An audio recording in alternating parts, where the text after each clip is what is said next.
आखिर क्यों इस जगह पे वर्जित है हनुमान जी की पूजा? आइए जानते हैं ये पूरी रहस्य को। जानने से पहले चैनल को सब्सक्राइब और वीडियो को लाइक करना ना भूलें। अब आइए सुनते हैं। हम सब जानते हैं हनुमान जी हिंदुओं के प्रमुख आराध्य देवों में से एक हैं और संपूर्ण भारत में इनकी पूजा की जाती है। लेकिन बहुत कम लोग जानते हैं कि हमारे भारत में ही एक जगह ऐसी है जहां हनुमान जी की पूजा नहीं की जाती। ऐसा इसलिए क्योंकि यहाँ के वासी हनुमान जी द्वारा किए गए एक काम से आज तक नाराज हैं। यह जगह है उत्तराखंड स्थित द्रोणागिरी गांव। द्रोणागिरी गांव उत्तराखंड के सीमांत जनपद चमोली के जोशीमठ प्रखंड में जोशीमठ नीति मार्ग पर है। यह गांव लगभग 14,000 फुट की ऊंचाई पर स्थित है। यहाँ के लोगों का मानना है कि हनुमान जी जिस पर्वत को संजीवनी बूटी के लिए उठाकर लेकर आए थे वह यहीं स्थित था। चूंकि द्रोणागिरी के लोग उस पर्वत की पूजा करते थे इसलिए वे हनुमान जी द्वारा पर्वत उठा ले जाने से नाराज हो गए। यही कारण है कि आज भी यहाँ हनुमान जी की पूजा नहीं होती। यहाँ तक कि इस गांव में लाल रंग का झंडा लगाने पर पाबंदी है।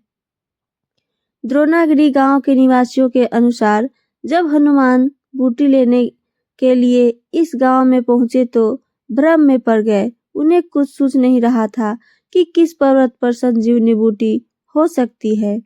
तब गांव में उन्हें एक वृद्ध महिला दिखाई दी। उन्होंने पूछा कि संजीवनी बूटी किस पर्वत पर होगी। वृद्धा ने द्रोणागिरी पर्वत की तरफ इशारा किया। हनुमान उड़कर पर्वत पर गए पर बूटी कहाँ होगी यह पता न कर सके। वे फिर गांव में उतरे और वृद्धा से बूटी वाली जगह पूछने लगे। जब वृद्धा ने बूटी वाला पर्वत दिखाया तो हनुमान ने उस पर्वत के काफी बड़े हिस्से को तोड़ा और पर्वत को लेकर उड़ते बने। बताते हैं कि जिस वृद्धा ने हनुमान की मदद की थी उसका सामाजिक बहिष्कार कर दिया गया। आज भी इस गांव के आराध्य देव पर्वत की विशेष पूजा पर लोग महिलाओं के हाथ का दिया नहीं खाते और न ही महिलाएं इस पूजा में मुखर होकर भाग लेती हैं। इस घटना से जुड़ा प्रसंग यूं तो राम के जीवन पर अनेकों रामायण लिखी गई हैं, पर इनमें से दो प्रमुख है। एक तो वाल्मीकि द्वारा रचित रामायण और दूसरा तुलसी द्वारा रचित रामचरितमानस। इसमें से जहां वाल्मीकि द्वारा रचित रामायण को सबसे प्रमाणित ग्रंथ माना जाता है वहीं तुलसीदास द्वारा रचित रामचरितमानस सबसे अधिक पढ़ा जाता है। रामायण और रामचरितमानस में कई घटनाओं में कई प्रसंगों में अंतर है। ऐसा ही कुछ अंतर दोनों किताबों में इस प्रसंग के संबंध में भी है। यहाँ हम आपको दोनों किताबों में वर्णित प्रसंग के बारे में बता रहे हैं। वाल्मीकि रचित रामायण के अनुसार हनुमान जी द्वारा पर्वत उठाकर ले जाने का प्रसंग वाल्मीकि रामायण के युद्ध कांड में मिलता है।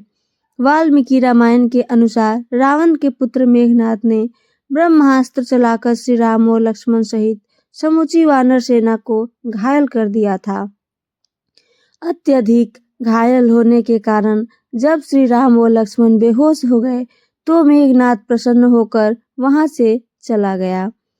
उस ब्रह्मास्त्र ने दिन के 4 भाग व्यतीत होते होते 67 करोड़ वानरों को घायल कर दिया था। हनुमान जी, विभीषण आदि कुछ अन्य वीर ही उस ब्रह्मास्त्र के प्रभाव से बच पाए थे।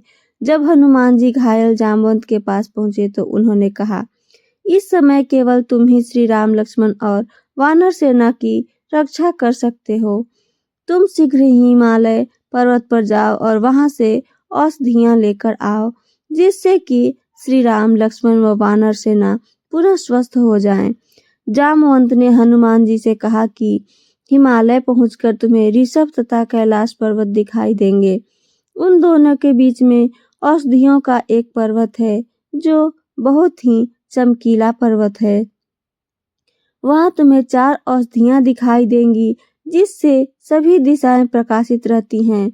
उनके नाम मृत संजीवनी, विशल्यकर्णी, सुवर्णकर्णी और संधानी हैं। हनुमान तुम तुरंत उन औषधियों को लेकर आओ जिससे कि श्री राम लक्ष्मण व वानर सेना पुनः स्वस्थ हो जाएं। जाम्बवंत की बात सुनकर हनुमान जी तुरंत आकाश मार्ग से औषधियां लेने उड़ चले। कुछ ही समय में हनुमान जी हिमालय पर्वत पर जा पहुंचे। वहां उन्होंने हनुमान जी ने अनेक महान ऋषियों के आश्रम देखे। हिमालय पहुंचकर हनुमान जी ने कैलाश तथा ऋषभ पर्वत के दर्शन भी किए। इसके बाद उनकी दृष्टि उन पर्वत पर पड़ी जिन पर अनेक औषधियां चमक रही थीं। हनुमान जी उन पर्वत पर चढ़ गए और औषधियों की खोज करने लगे। उस पर्वत पर निवास करने वाली संपूर्ण महा औषधियां यह जानकर ही कोई हमें लेने आया है तत्काल अदृश्य हो गईं। यह देखकर हनुमान जी बहुत क्रोधित हुए और उन्होंने वह पूरा पर्वत ही उखाड़ लिया जिस पर औषधियां थी। कुछ ही समय में हनुमान उस स्थान पर पहुंच गए जहां श्री राम लक्ष्मण व वानर सेना बेहोश थी। हनुमान जी को देखकर श्री राम की सेना में पुनः उत्साह का संचार हो गया। इसके बाद उन औषधियों की सुगंध से श्री राम लक्ष्मण व घायल वानर सेना पुनः स्वस्थ हो गईं। उनके शरीर से बाल निकल गए और घाव भी भर गए। इसके बाद हनुमान जी उस पर्वत को पुनः वहीं रख आए जहां से लेकर आए थे। तुलसीदास रचित रामचरितमानस के अनुसार गोस्वामी तुलसीदास द्वारा चरित श्री रामचरितमानस के अनुसार रावण के पुत्र मेघनाद व लक्ष्मण के बीच जब भयंकर युद्ध हो रहा था उस समय मेघनाद ने वीरघातिनी शक्ति चलाकर लक्ष्मण को बेहोश कर दिया। हनुमान जी उसी अवस्था में लक्ष्मण को लेकर श्री राम के पास आए। लक्ष्मण को इस अवस्था में देखकर श्री राम बहुत दुखी हुए। तब जाम्बवंत ने हनुमान जी से कहा कि लंका में सुसेन वैद्य रहता है, तुम उसे यहाँ ले आओ। हनुमान जी ने ऐसा ही किया। सुसेन वैद्य ने हनुमान जी को उस पर्वत और औषधि का नाम बताया और हनुमान जी ने उसे लाने के लिए कहा जिससे कि लक्ष्मण पुनः स्वस्थ हो जाए। हनुमान जी तुरंत उस औषधि को लाने चल पड़े। जब रावण को यह बात पता चली तो उसने हनुमान जी को रोकने के लिए कालनेमी दैत्य को भेजा था।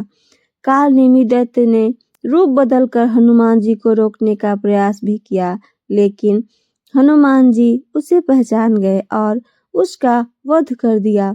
इसके बाद हनुमान जी तुरंत औषधि वाले पर्वत पर पहुंच गए, लेकिन औषधि पहचान न पाने के कारण उन्होंने पूरा पर्वत ही उठा लिया और आकाश मार्ग से उड़ चले। अयोध्या के ऊपर से गुजरते समय भरत को लगा कि कोई राक्षस पहाड़ उठाकर लेकर जा रहा है। यह सोचकर उन्होंने हनुमान जी पर बाण चला दिया। हनुमान जी श्री राम का नाम लेते हुए नीचे आ गिरे। हनुमान जी के मुख से पूरी बात जानकर भरत को बहुत दुख हुआ। इसके बाद हनुमान जी पुनः श्री राम के पास आने के लिए उड़ चले। कुछ ही देर में हनुमान जी श्री राम के पास आ गए। उन्हें देखते ही वानरों में हर्ष छा गया।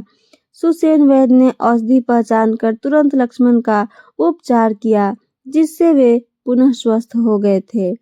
श्रीलंका में स्थित संजीवनी बूटी वाल पर्वत पर जहां वाल्मीकि रचित रामायण के अनुसार हनुमान जी पर्वत को पुनः यथा स्थान रख आए थे, वहीं तुलसीदास रचित रामचरितमानस के अनुसार हनुमान जी पर्वत को वापस नहीं रख आए थे।